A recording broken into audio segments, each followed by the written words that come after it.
Back now on Not Too Picky, and I am joined live by the great John Hyslop of Oddschecker. And John, I really appreciate you coming on. This is great.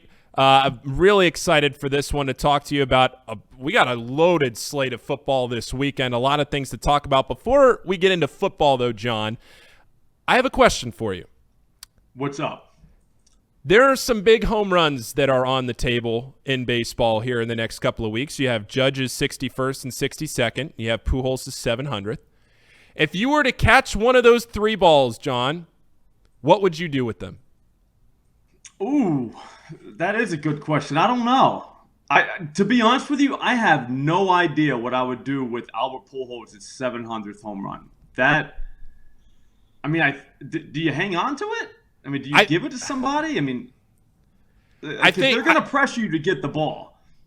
Oh, you are going to be you are going to be swarmed. If you even make it out of the little scrap alive with the ball, then you have to figure out what you're going to do with it. We saw our guy that caught Judge's 60th the other night. He just went and gave it back and traded it in for some autographs or basically some free merch. That feels like a bad idea.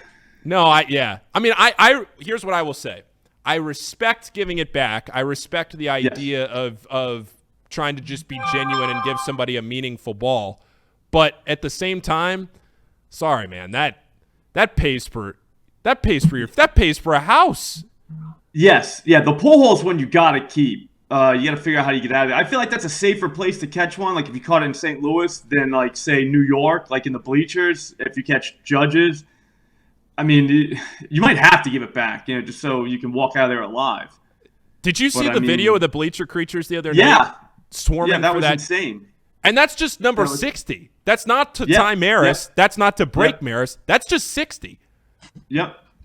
So, and, do you see how many people there were, too? So only one person's getting that ball, but there's like probably 40 people somehow in on it, which not great odds. I don't know. Yeah. I don't know if I'd want to catch Judges in New York. I'll just say that. No, I would probably try to get some money out of it. I'll say that. I would probably end up. I'm maybe not negotiating well against myself here, but I would probably want the player to have the ball, but I would get the most value out of it. I'll say that. 100%. All right, John. Let's get into some betting talk here. Before we get into that, just tell us real quickly. You are a spectacular Twitter follow. If you're not already following John on Twitter, it's Slop Rules on Twitter, and I gotta say, every morning, whether it's just the motivational, hey, it's a great day to wake up and gamble on sports, whatever it is, just a little something to get your day started, John. You really get the people going, and I commend you for that. Oh, well, thank you. It's truly my pleasure. It's an honor, actually, to get people going. Oh, that's great. And John, so tell us just real quickly about how long you've been in gambling, some of your history with it, and where you are now at Oddschecker. I started out as a degenerate gambler in college. Like, you get parlay cards, and you're going to get rich betting games immediately. You're 20 years old. That's the plan. So then, you get waxed a little while, and then before you know it, you start to realize that, there's ways to beat this, or at least not to lose every dime you have. And before you know it, you realize that gambling's probably just for entertainment. And if you can manage a bankroll and not go broke, you could probably have fun for the rest of your life. I don't foresee a time where I'll ever not gamble going forward. You know what I mean? How have you figured out how to manage your bankroll as best as you can?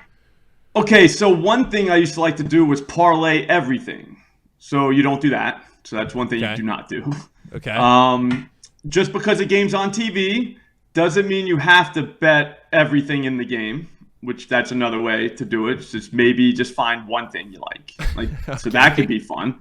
Little things like that, but mainly the parlays and not betting everything. Like just bet the stuff you're going to watch.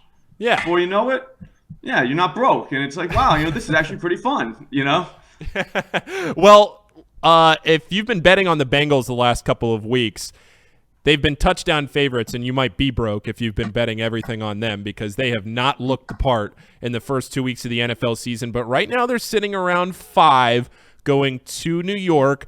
we have to talk the city of Cincinnati off the ledge because, boy, oh boy, is morale low around the Queen City right now, John. I don't hate the Bengals at 5 in New York. At some point, you figure they're either going to turn it around or they're just not what we expected them to be this season.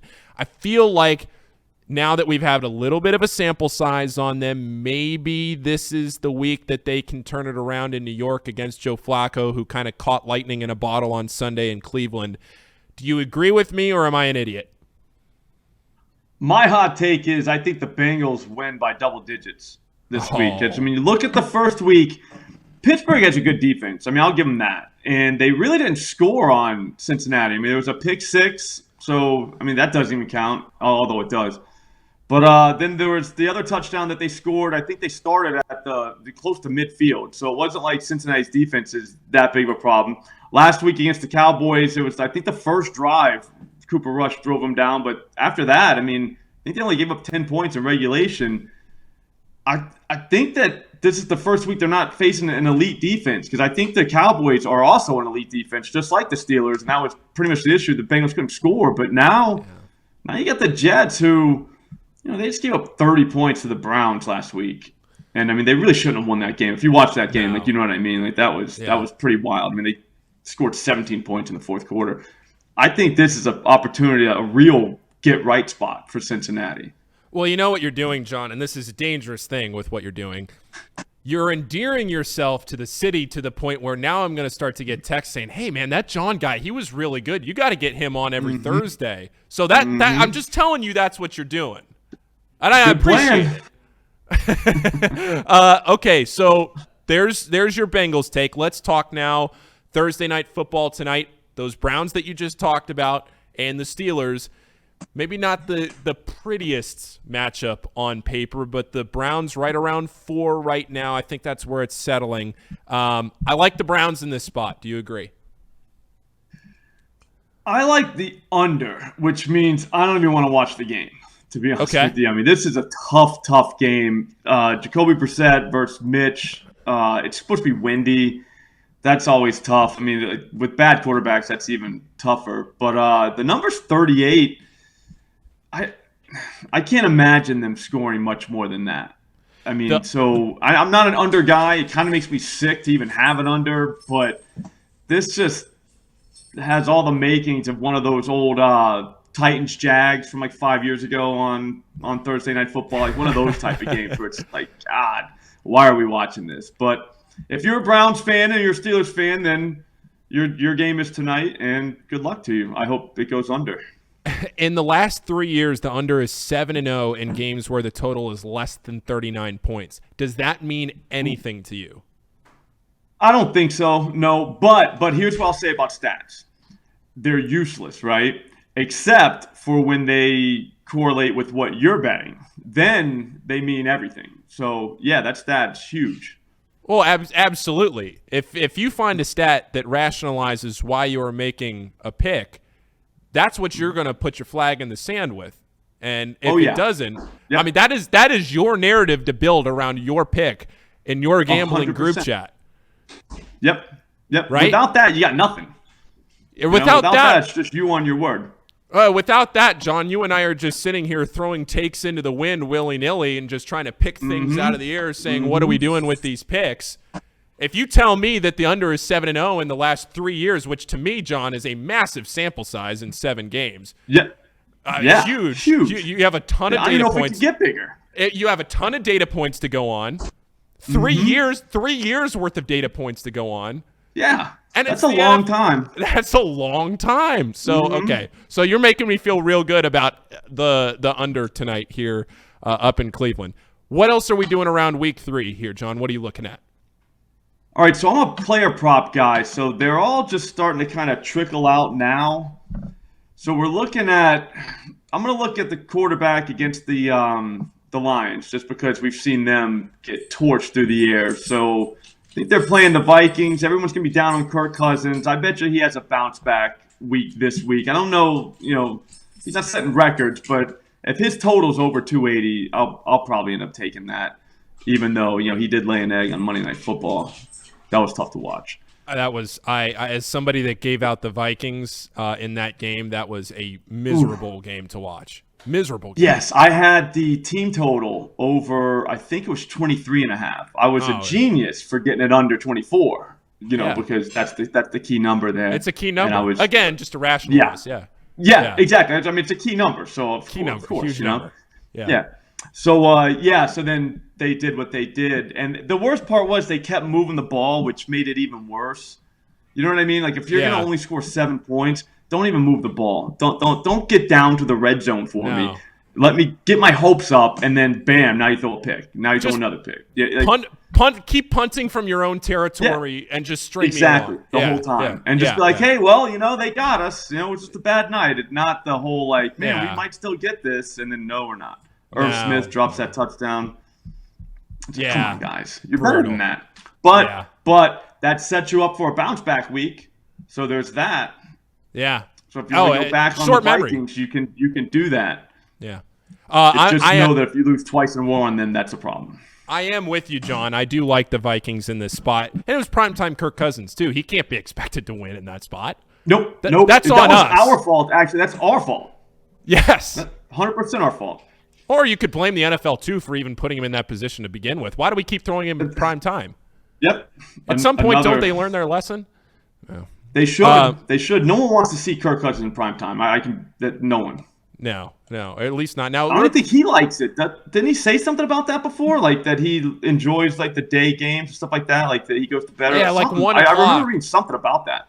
Well, he strikes me as a guy that is very regimented into his own. Mm-hmm. He has a routine, and if you throw in 8 o'clock in that routine, his bedtime's got to be like 10:30, right? It is. Yep. Maybe even sooner.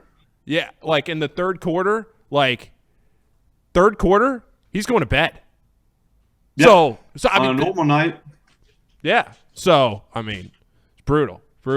So let's see anything else around week 3. If you want to bet against the Bengals, which you kind of are, but not really, you could take Michael Carter over 2.5 receptions. I think that this is going to be a game script game. I think the Bengals are going to play from ahead, and the Jets are going to be throwing the entire second half. 3 receptions is crazy. He's been targeted a lot. I don't have the numbers right in front of it. I remember seeing the 2.5 and thinking like, wow, like that does not match his targets. But I'm thinking maybe it's because they think the Bengals are bad, which I don't necessarily think they are. I think that they just ran into 2 good defenses, and they might actually put a pounding on somebody. Yeah. Okay. All right. And then the last thing here, before we let you go, I really appreciate you taking the time on the show today, John. This has been great, and can't wait to have you back on sometime again. What I like to do to end these interviews is to get a winner, and we're on a hot streak. We are on a certified hot streak, again with a lot of data points. We have won 1 game. Our guest picker, Simon Hunter. In a row? 1 game in a row, yes. Simon Hunter from that is a massive heater. Simon Hunter from the Action Network gave us a winner on Monday, and now here we are sitting on Thursday with a chance to turn it into a streak at 2, and I am trusting you with that. So take that for what it is. Give us your winner. Yeah, nobody wants to blow up on a heater, so I'm not going to. Here's the thing. Usually what I do early in the week is I find 1 pick for Saturday that I know has no chance of losing. And that one, I found it already. I haven't even written it up yet, so this is like first time I've even talking about this. But it's Rice, the college Rice. They are not that bad. I put that tag on them already. Not that bad. Their team total 16.5 this week. It's a little juicy. I think it's like -130 the last time I saw it. But I think they do that against Houston. For starters, they've dropped 30 in the last 2 weeks. They dropped 14 against USC, which that's kind of for Rice. That's like that's really good. That was in the first half too. So I mean, if they would have just got in one more time, they would have got home on this number. But Houston's given up like 30-something points each game they played this year. Yep. UTSA, Texas Tech, and Kansas. Kansas hung 48 on them. So my thing is, why would Rice not be able to score 17 points? that's my question to you. That's a great question. So is this more of a fade against Houston, or are you just you're just all in on Rice? It's both, really. It's we haven't caught up to Houston, doesn't have much of a defense yet, and we haven't caught up to Rice isn't that bad yet. Okay. Does that make sense? So I think that we're kind of stuck right in the middle of there, and we're at a great number, 16.5. I don't see how you don't take this. It's at 6 o'clock too on a Saturday. It's such a great time for a Saturday bet. I mean, it's got everything working for it. Prime time, Rice and Houston at 6 o'clock on a Saturday. Houston. That's what the eyes of the nation will be looking at on Saturday night at 6 o'clock. That's appointment viewing right there. No, undoubtedly. I know for you and I it will be. Yeah. Oh, yeah. John. So we might not have to watch much of it either, because 16.5 is a number that teams can get home on in the first half. Now your night's wide open. Couple of 2-point conversions and a field goal going into the halftime, and we're home, baby. All set. We're done. Yep, we're already done. John, you're the man. Right. I really appreciate it. I'm glad you gave us a winner. I'm glad you can start our streak for us going into the weekend. And let's do this again sometime. This was a lot of fun. Let's do this again sometime. Just let me know. I'll be around, man. I'll see you, Paul. I appreciate it, John. Thanks so much. Well, that was John Hyslop. I really hope you enjoyed that as much as I did. That was great. We'll have to get him on again sometime soon. That was great. So on the other side of this break, we'll have Mike Schmaltz and Reed Mouse to get you ready for the weekend. Be right back.